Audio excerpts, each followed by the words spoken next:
Hello friends, welcome to the UPSC Analyzer. Today we will discuss newspaper analysis dated 15th June, and if you are liking this analysis then please like, share and subscribe, and if you want to join the Telegram group of UPSC Analyzer then you can join, link is in the description box. यहाँ पर first news है governments big employment push. Government ने यहाँ पर unveil की है अग्निपथ। अग्निपथ क्या है? तो it's for recruitment of soldiers, sailors and airman into the Indian Army, Indian Navy and Indian Air Force. तो आर्म्ड फोर्सेस में रिक्रूटमेंट के लिए है अग्निपथ।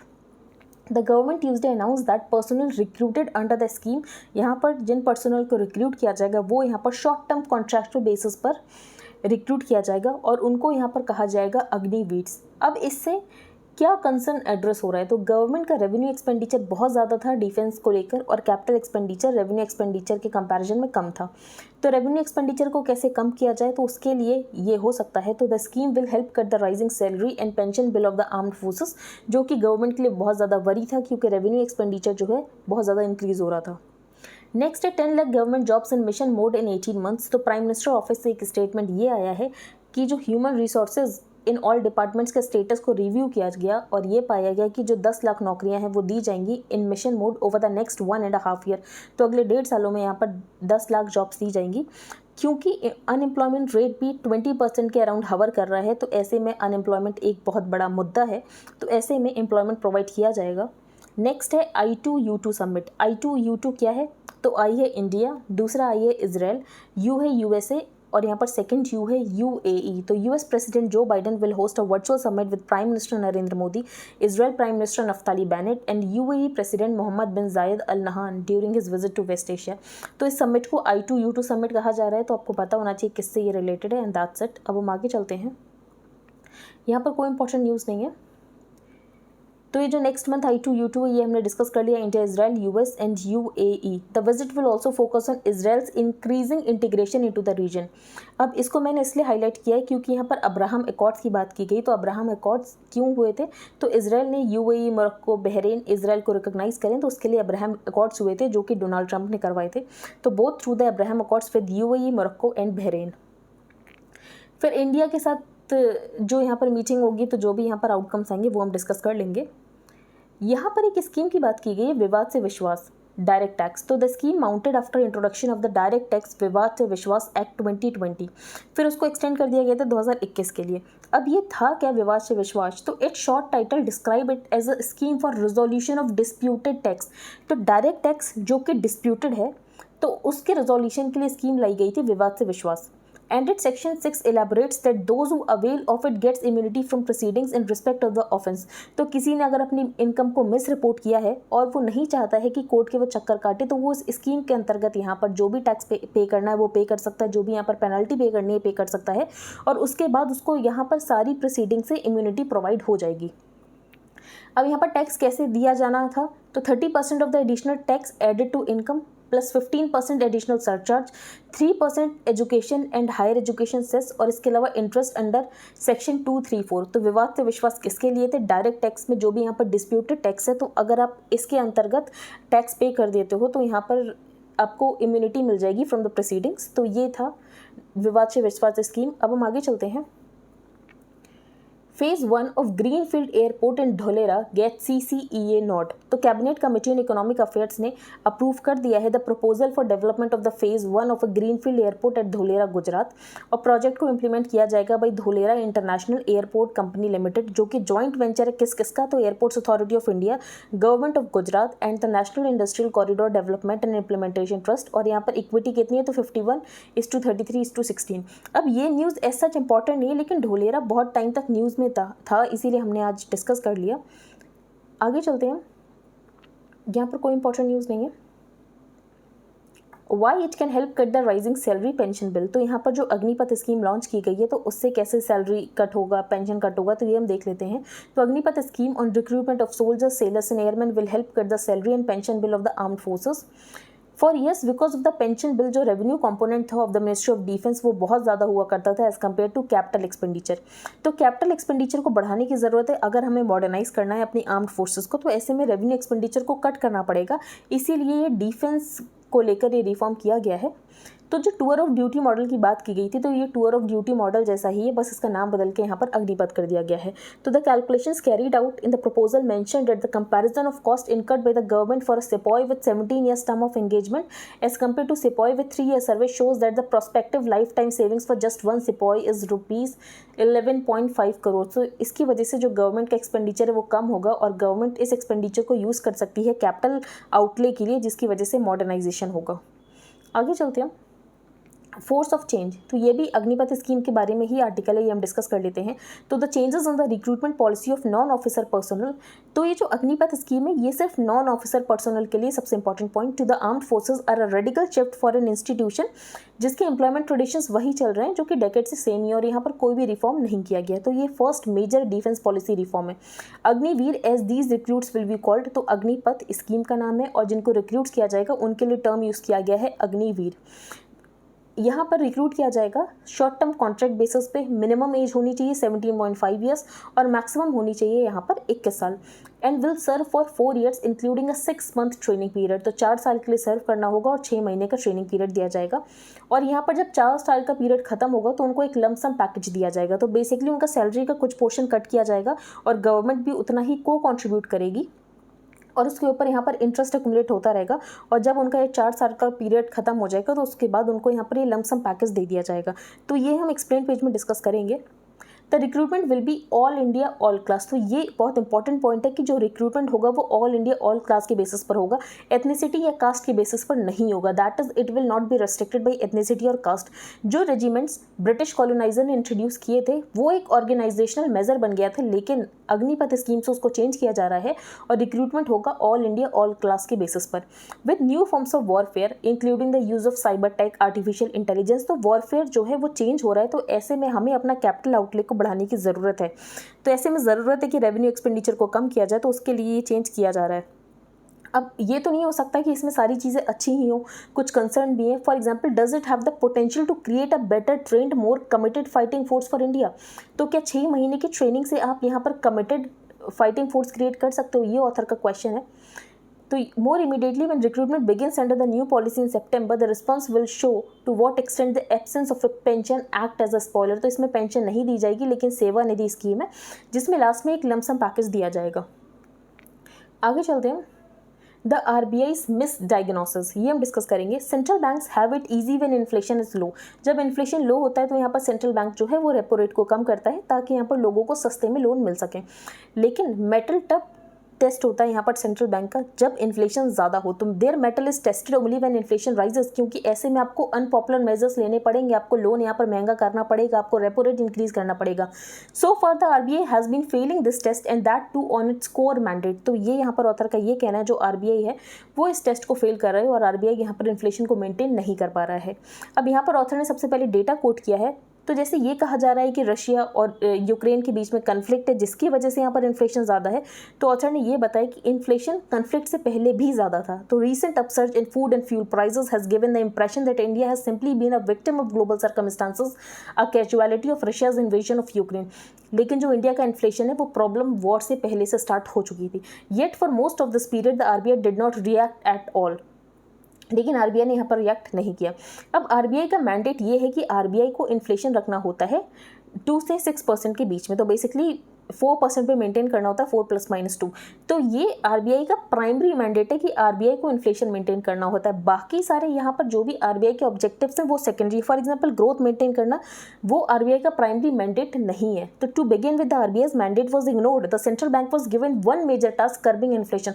तो सेंट्रल बैंक का जो प्राइमरी मैंडेट यही है कि आपको इन्फ्लेशन को कर्ब करना है, बाकी सारे जो भी ऑब्जेक्टिव्स हैं वो यहाँ पर secondary, for example growth maintain करना भी सेकेंडरी ऑब्जेक्टिव है।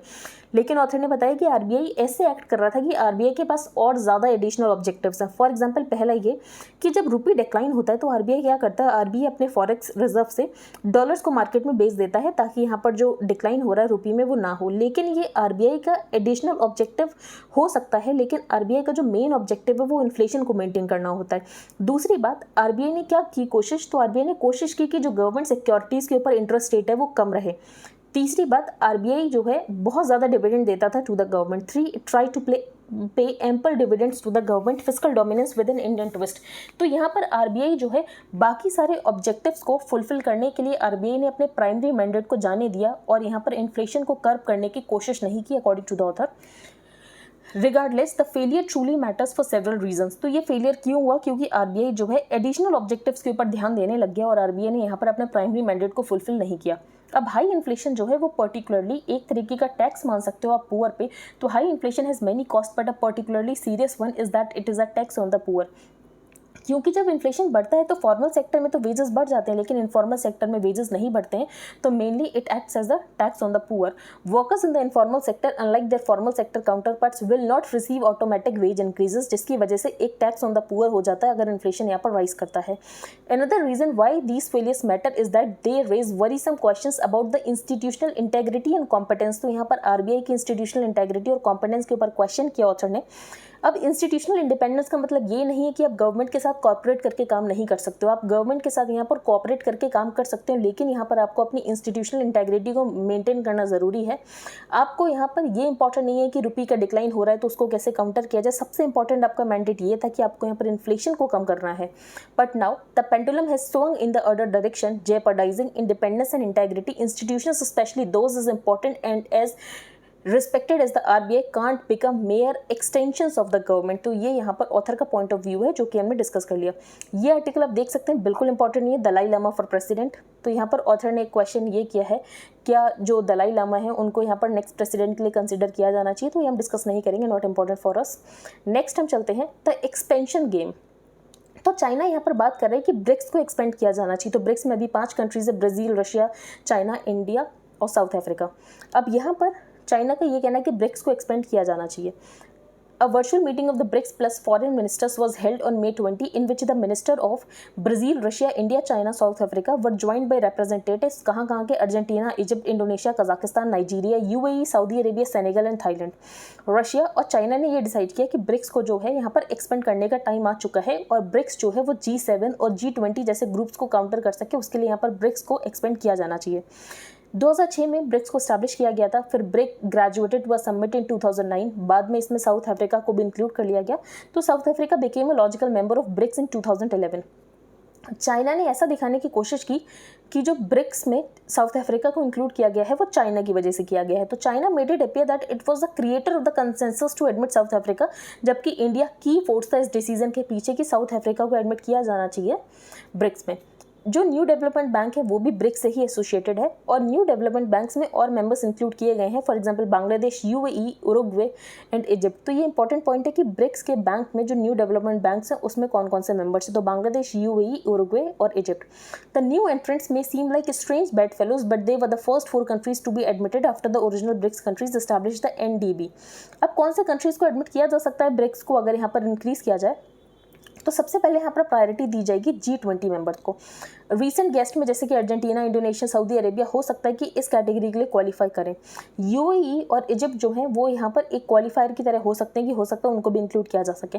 तो ऑथर ने यहाँ पर बताया कि किस किस को इंक्लूड किया जा सकता है। अब अफ्रीका से किसी और कंट्री को अगर यहाँ पर इंक्लूड किया जाएगा तो साउथ अफ्रीका को प्रॉब्लम हो सकती है, क्योंकि अगर अभी देखें तो अफ्रीका में जो एक कंट्री है वो सिर्फ साउथ अफ्रीका है। तो बेसिकली साउथ अफ्रीका एक पूरे अफ्रीका का रिप्रेजेंटेटिव की तरह है, लेकिन अगर कोई और अफ्रीका का कंट्री ऐड हो जाएगा तो जो साउथ अफ्रीका का ये रिप्रेजेंटेशन वाली चीज़ है वो थोड़ी कम हो जाएगी। तो ऐसे कुछ ऑथर ने प्रॉब्लम्स बताएं कि किसको इंक्लूड किया जा सकता है, नहीं किया जा सकता। ये हमारे लिए इंपॉर्टेंट नहीं है, लेकिन ब्रिक्स का एक्सपेंशन हो रहा है, एनडीबी में कौन कौन से कंट्रीज ऐड हुए हैं ये इंपॉर्टेंट है, जो कि हमने डिस्कस कर लिया।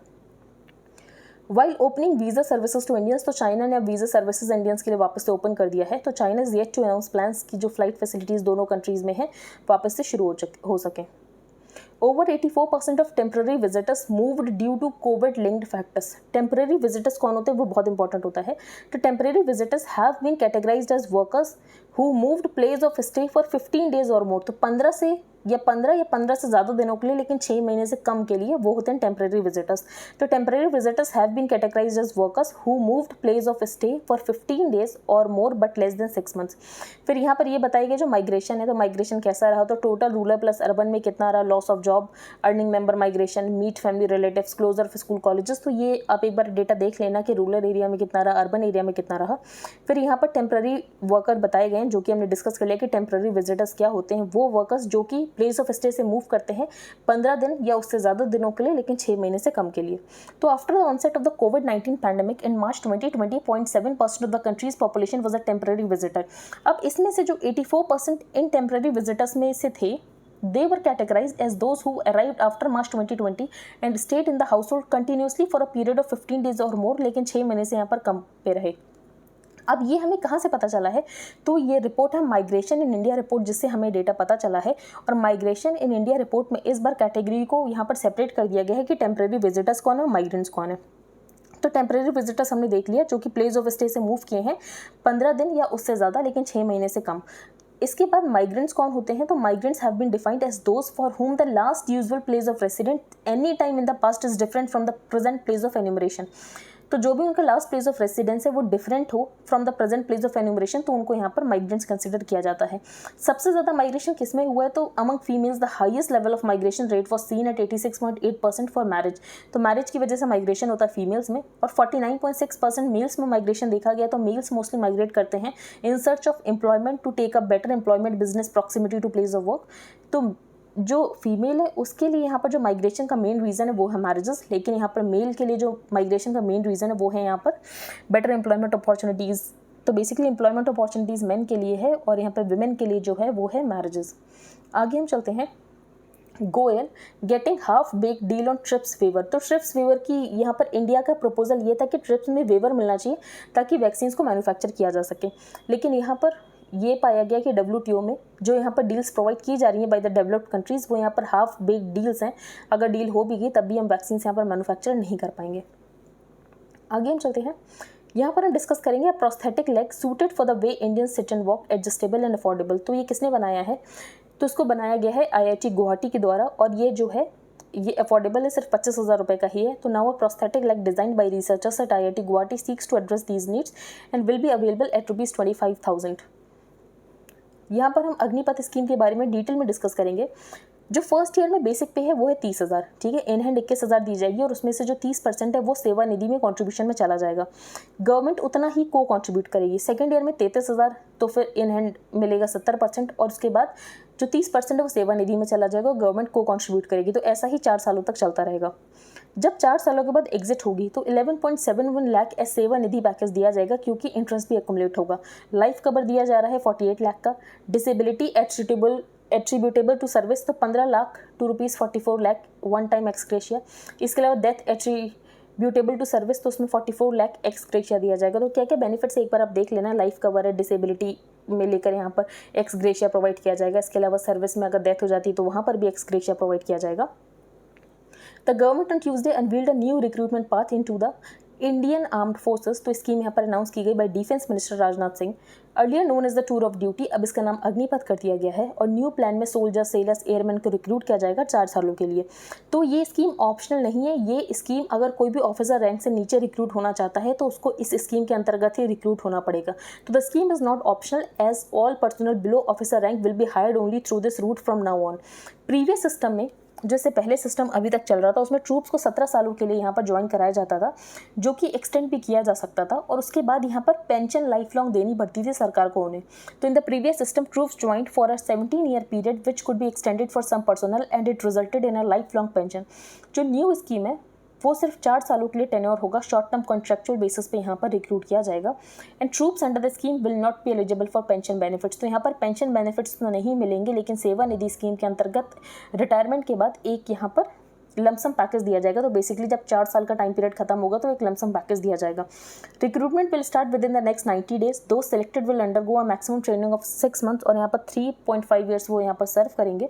और एंड ऑफ दिस 4 पीरियड में क्या होगा, जब ये 4 साल का पीरियड खत्म हो जाएगा तो उनमें से ही जो 25% अग्निवीर्स हैं उनको सर्विसेज में रिक्रूट कर दिया जाएगा, और अगर ज़रूरत लगी तो उनको यहाँ पर एडिशनल ट्रेनिंग भी प्रोवाइड की जाएगी। रिक्रूटमेंट एलिजिबिलिटी क्या है, तो 17.5 साल से 21 साल तक की एज होनी चाहिए। The minimum educational requirement class 10th या क्लास 12th, वो depending on the service depend करेगा। As only men are allowed across almost all combats. तो बेसिकली जो रिक्रूटमेंट है वो भी मोस्टली मैन का ही ये लोग होगा, लेकिन यहाँ पर विमेंस को भी इंक्लूड किया जाएगा, जैसे कि नेवी में विमेन को इंक्लूड किया जाएगा। फर्स्ट ईयर में 46,000 रिक्रूट्स होंगे, फिर उसके बाद इंक्रीज कर दिया जाएगा, 50,000 एनुअली होने लग जाएंगे नेक्स्ट ईयर से।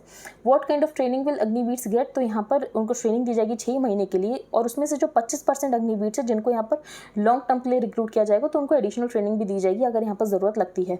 What happens after the 4 years? तो 4 सालों के लिए जब कॉन्ट्रैक्ट खत्म हो जाएगा तो 75% ऑफ द अग्निवीर को यहाँ पर सर्विसेज से बाहर कर दिया जाएगा। They will then be free to pursue any educational or job prospects they wish. लेकिन हाँ ये है कि जिन्होंने भी यहाँ पर सर्व किया होगा उनको गवर्नमेंट डिपार्टमेंट्स या स्टेट गवर्नमेंट्स में प्रेफरेंस दी जाएगी किसी भी जॉब के लिए। तो ये एक इंपॉर्टेंट पॉइंट हो जाता है कि उनको आने वाले समय में प्रेफरेंस दी जाएगी। फिर यहाँ पर सेवा निधि स्कीम हमने देख लिया कि 11 लाख रुपये लगभग उनको दिए जाएंगे लमसम पैकेज जब भी वो सर्विस से यहाँ पर बाहर जाएंगे। आगे हम चलते हैं ग्लव कॉस्टर शिपरैक। अब ये ग्लव कॉस्टर शिपरैक क्या है एक बार हम डिस्कस कर लेते हैं, इससे ज़्यादा ये वन लाइनर से ज़्यादा बिल्कुल भी इंपॉर्टेंट नहीं है। तो मोर देन 300 ईयर्स अगो एक रॉयल शिप थी जो कि सैंक हो गई थी और उसमें ड्यूक ऑफ यॉर्क भी जा रहे थे, तो उसका ही एक पार्ट मिला है, शिपरैक मिला है, वो ही है ग्लॉय कॉस्टर। तो इतना पता होना चाहिए बस। The significance of holy relics of Buddha sent on exposition to Mongolia. तो बुद्धिस्ट बिलीफ्स के अकॉर्डिंग जो लॉर्ड बुद्धा थे उन्होंने attain salvation at age 80 in Kushinagar now in Uttar Pradesh. तो जो मल्लाज ऑफ कुशीनगर थे उन्होंने जब क्रिमेट किया तो उसके बाद जो एशेस थे उन एशेस को कलेक्ट कर लिया गया। तो 2 more stupas came up over the urn in which the relics had been collected and the other over the embers. फिर क्या किया गया, बहुत सारे स्तूपास को बिल्ड किया गया। तो it is said that emperor Ashoka open अब 7 of the 8 stupas and collected a major portion of the relics। फिर ये relics हमें कब मिले, तो ये relics मिले 1898 में। तो the discovery of a casket in 1898 at the stupa site in पिपरावाड़ा helped identify the site with the ancient कपिलावस्तु। तो यहाँ पर हमें जो कास्केट में एशेस मिल गए, relics मिल गए बुद्धा के, और फिर अब हम इसको यूज़ कर रहे हैं डिप्लोमेसी के लिए। तो ऐसा यहाँ पर बताया गया है। तो although he was born in Lumbini, तो यहाँ पर लॉर्ड बुद्धा का जो जन्म हुआ था वो लुम्बिनी में हुआ था, लेकिन उन्होंने अपना जो जीवन व्यतीत किया है वो मोस्टली इंडिया में ही किया है। तो ही attend enlightenment in Bodh Gaya. It is from here that Buddhism spread to China, Tibet, South East Asia and Sri Lanka. लेकिन उसके बाद भी जो मेजर टूरिस्ट डेस्टिनेशन है फॉर बुद्धिस्ट पिलग्रिमेज तो वो हमें चाइना में देखने को मिलता है या साउथ एशिया में देखने को मिलता है। तो ऐसा नहीं होना चाहिए इंडिया में वो टूरिस्ट आए, तो उसके लिए बुद्धिस्ट सर्किट बनाने की भी बात करी है सरकार। तो it is this aspect that the present government has embarked upon highlighting through various diplomatic, cultural and tourism initiatives.